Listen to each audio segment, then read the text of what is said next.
An Aurora, Colorado councilwoman sounding the alarm with newly leaked emails suggesting people within the Aurora Police Department knew about the migrant gang threat for months.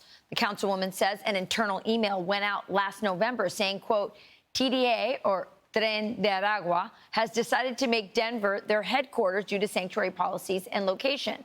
But nearly 1 year later, residents are being forced to leave their homes because of the violence still happening in their town. Former head of ICE's Denver region and Colorado congressional candidate for that district, John Fabbricatore, joins us now. John, it's so great to have you on the show. This is infuriating, and I can't imagine if I was one of the residents who was being told that no, TDA is not in Denver, is not in Aurora, is not in Colorado, and finding out that there were emails and the cops knew. Your reaction? Yeah, good morning, Rachel. It's an absolute mess. Danielle Jarinsky, the councilwoman here, she's been raising the alarm on this for about 2 or 3 months.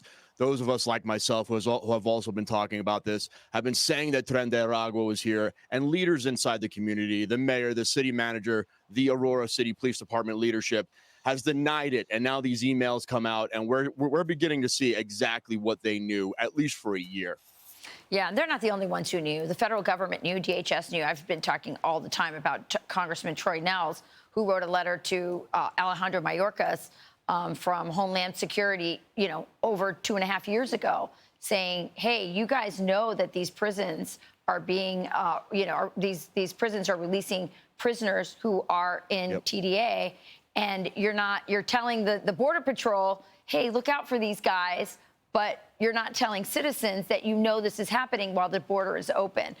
So there's a lot of culpability to go around. So what was your reaction, for example, when you heard Martha Raddatz, when she was interviewing J.D. Vance, saying, well, it's only a few apartment buildings? It was ridiculous to me because it should be 0 apartment buildings. We should have no Venezuelan gang members in the United States right now. And like you were mentioning, the vetting is horrible. We don't share criminal information with Venezuela. The Border Patrol is simply doing an NCIC check. They're not coming up with any criminal history on these guys, and they're simply letting them into the U.S. And now we see exactly what's happening here in Aurora, Colorado, where these guys are extorting people. They're kidnapping. They just cut the fingers off of a man here in Aurora in an extortion attempt. So, we have to put our foot down on this because this gang needs to be stopped now before they get even stronger. Yeah, and they're also heading up all kinds of sex trafficking, including child sex trafficking, and they're the ringleaders on that as well.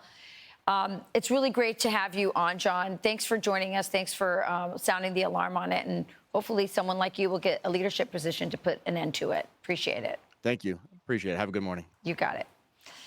We also got a statement from the police, and they said, we must remember that police departments and the justice system as a whole must rely on admissible evidence, not hearsay, rumors, and fragments of information, contrary to claims made on social media and by select news organizations. The city, including APD, the Aurora Police Department, has remained consistent in responses on this matter. I'm Steve Ducey. I'm Brian Kilmeade. And I'm Ainsley Earhart. And click here to subscribe to the Fox News YouTube page to catch our hottest interviews and most compelling analysis.